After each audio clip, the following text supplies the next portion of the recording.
manifestation pour demander aux Togolais qui nous écoutent de ne pas louer des chambres salons.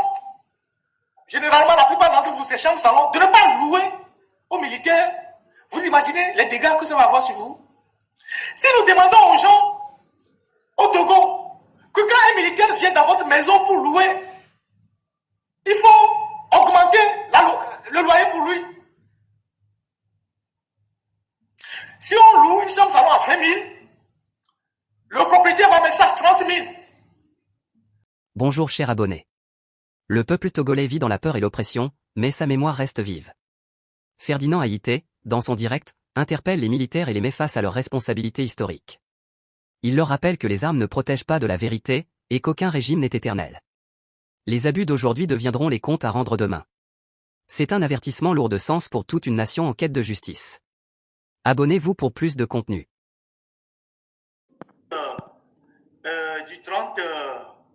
Du 30 août, il y a plusieurs manifestations en France, à Lomé et tout ça. Et je pense que notre devoir, en tant que journaliste engagé, c'est d'appeler les Togolais à répondre à ces manifestations-là. Vous qui êtes au Togo, si vous savez que vous avez faim, si vous savez que vous êtes victime d'injustice, si vous savez que vous n'avez pas de boulot, si vous savez que vous êtes victime de la dictature, dites non à cette gouvernance-là. Allez manifester pacifiquement. N'agressez personne. Dites que vous n'êtes pas d'accord. La manifestation, c'est une expression d'une désapprobation, d'une gouvernance. Donc, il y a beaucoup d'activistes qui font déjà la sensibilisation. Moi, je me joins à leur voix pour vous dire, sortez pour dire non, que vous n'êtes pas d'accord. Mais ne cassez rien, n'agressez personne. Sortez pacifiquement. Dites que vous n'êtes pas d'accord. Et je voudrais passer par là pour lancer un appel à nos militaires.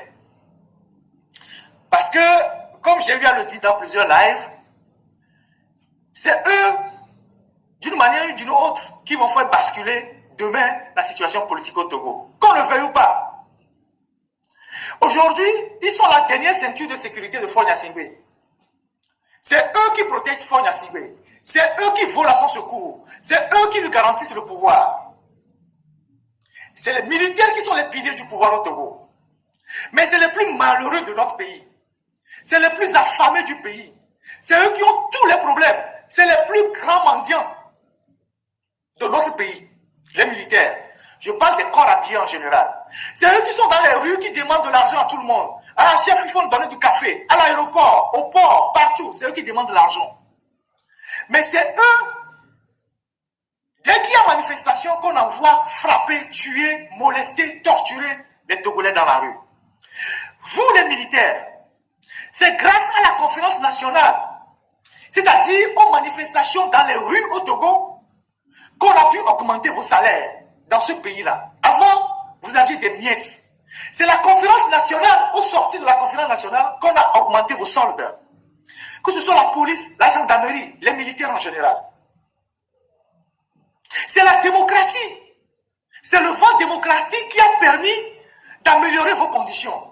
Donc vous ne pouvez pas, pour un homme, pour une famille, pour un clan, vous dresser en permanence contre la démocratie, contre l'état de droit, contre les libertés.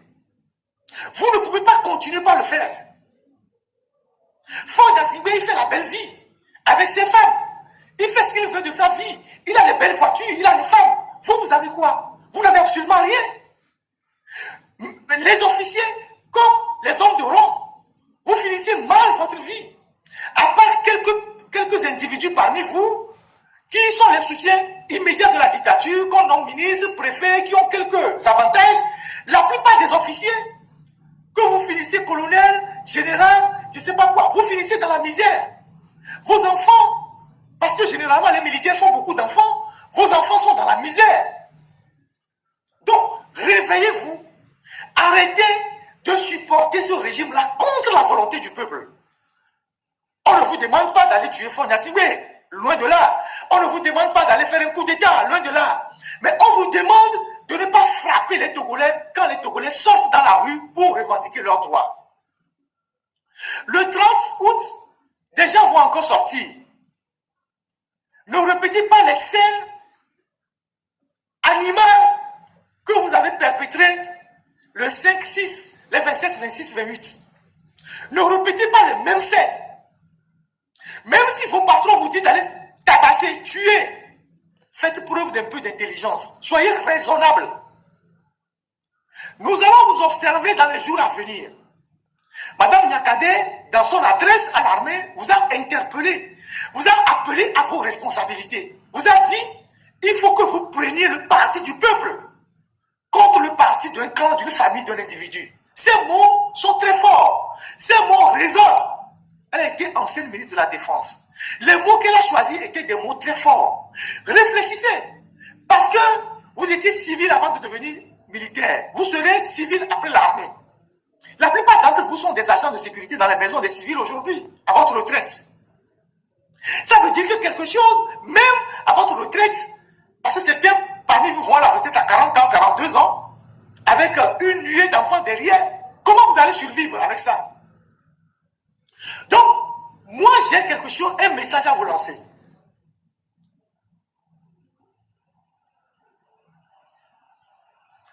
Prenez le parti du peuple, vous les militaires togolais. Arrêtez d'aller dans les rues pour tuer les civils pour faire plaisir à Faure Gnassingbé. Vos patrons ont fait plus que ça. Les généraux Nandia Zankari et leurs bandes qui sont partis prêter allégeance à Faure, où sont-ils aujourd'hui? Les Tidjani sont où aujourd'hui? Après la génération qui a suivi, les Katanga, ils sont où aujourd'hui? Les Sogoyou, ils sont où aujourd'hui? Les Massina sont où aujourd'hui? Faure n'en a rien à foutre. Ils vous utilisent juste pour le pouvoir. Après, ils vous jettent comme de l'orange pressée. Arrêtez de soutenir un régime qui ne travaille même pas à l'amélioration de vos conditions. Votre seule ressource complémentaire, c'était les missions des Nations Unies. Et ces missions aussi sont terminées. Donc, vous n'avez même plus d'argent aujourd'hui pour aller acheter des demi-lots à des petits copés pour construire vos maisons ou vos cartes de l'eau. Même pour vous faire des prêts aujourd'hui dans l'armée, c'est soumis à des conditions drastiques. Parce qu'on dit que plusieurs parmi vous font des prêts, puis ils disparaissent, ils désertent avec l'argent. Donc maintenant, pour faire des prêts, c'est compliqué pour vous. Donc, vous n'allez pas être une source, un poids pour les civils. Et quand les civils sont dans la rue pour revendiquer des droits pour nous tous, vous frappez les mêmes civils. Nous allons vous observer les jours qui viennent. Dieu a fait que certains comme nous, en toute modestie, nos voix portent dans le pays. Si vous continuez pas à frapper les Togolais, nous allons initier des actions pacifiques contre vous, mais qui auraient un effet de dévastation sur vous, vous les militaires. On va initier des actions contre vous, des actions pacifiques, sans aucune violence, mais qui auront des effets dévastateurs sur vous, vous les militaires. Quand je parle de militaires, c'est tous les corps habillés, civils, c'est pas gendarmes, policiers, tout. On va initier des actions pacifiques, mais dévastateurs contre vous. Madame Nyakade l'a dit dans son adresse à l'armée en disant l'armée n'est pas avec le peuple. L'armée est devenue un corps que le peuple redoute. Si vous continuez pas à tuer les Togolais pour faire plaisir à Faure Gnassingbé,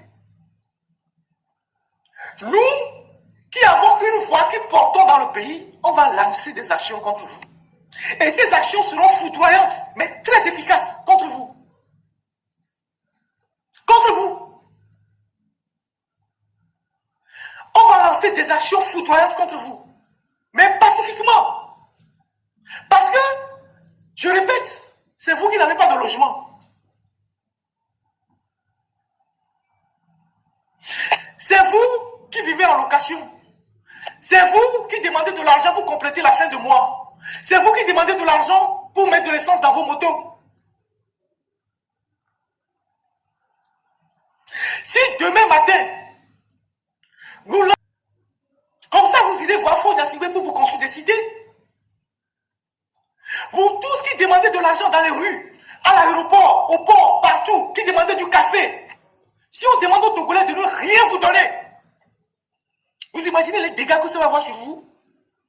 Quand vous irez pour acheter l'eau Bissap, si on vend l'eau Bissap à 100 francs, non, à 25 francs, on va dire aux gens, l'eau, je ne sais pas, Pure Water plutôt, à 25 francs. on va dire aux Togolais de vous vendre ça à 50 francs ou à 100 francs. C'est des actions pacifiques, hein, mais qui auront des effets terribles sur vous. Dès qu'on voit quelqu'un qui est habillé là, corps habillé là, si on vend quelque chose à 100 francs, on va vous le vendre à 1000 francs. Pour que vous compreniez ce qui se passe dans le pays. S'il y a un policier, un gendarme ou un militaire qui va frapper les gens dans une maison, le propriétaire le sort de la maison. Il résilie son bail. Les Togolais qui nous écoutent, ils vont faire ça. Pour que vous compreniez ce qui se passe dans le pays. Je ne sais pas dans vos formations ce qu'on vous met dans vos textes. Pour que vous soyez comme des animaux, quand on appuie le bouton, vous allez frapper vos semblables.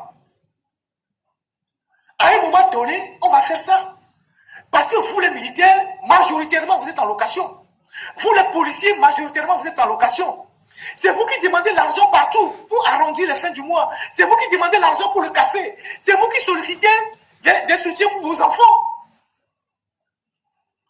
Faure Gnassingbé vous a promis des cités, des logements. Il en a construit un seul.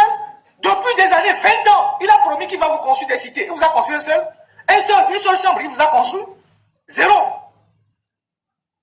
Quand des Togolais seront fatigués de ce que vous êtes en train de faire et qu'ils vont commencer par vous sortir, par prendre des mesures, des représailles, c'est des représailles contre vous, vous allez voir ce que ça va donner. Donc, nous, on vous observe. On vous observe tranquillement. D'ici le 30, on verra ce que vous allez faire avec ceux qui vont sortir dans la rue. Si vous décidez de frapper les Togolais pour faire plaisir à Faure Gnassingbé, lui qui est tranquille dans son palais, alors les Togolais, comme ils n'ont pas la force pour vous affronter, comme ils n'ont pas les moyens pour vous affronter, au moins ils ont l'intelligence, les Togolais, pour vous affronter autrement. Et vous affronteront pacifiquement. Et vous aurez même honte de porter le treillis. Quand vous irez dans un bar pour boire une bière, si la bière coûte 1000 francs, on va vous la vendre à 1500. Quand vous irez dans un truc de Akpeteshi pour boire le sorabi, si le concours de sorabi est vendu à 50 francs, on va vous le vendre à 100 francs. C'est-à-dire, partout où vous allez acheter quelque chose là, les populations civiles vont vous augmenter le prix parce que vous êtes des militaires. Puisque vous êtes devenu un problème dans la cité, on va vous traiter comme ça.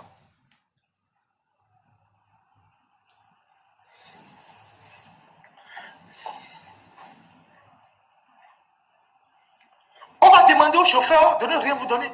Les gens qui arrivent à l'aéroport, oh chef, vous voyagez comme ça, oh, donnez-nous quelque chose. Moi-même j'en ai donné. Plein quand je passais à l'aéroport. Juste par gentillesse. Parce que nous tous, nous savons le sacrifice que vous faites pour la sécurité des citoyens sur les routes. On reconnaît le sacrifice que vous faites. Mais d'où vient que quand on vous dit d'aller frapper les gens, vous êtes content, comme si on vous a inoculé, je ne sais pas quel produit, vous prenez les gourdins, tout ça pour aller frapper les gens. Et vous revenez dans les maisons des civils tranquillement. Les maisons chez les civils que vous avez louées, tranquillement. Vous revenez dans vos chambres, salon tranquillement. Mais vous allez dans la rue pour taper les mêmes civils. On va le faire jusqu'à ce que vous preniez conscience.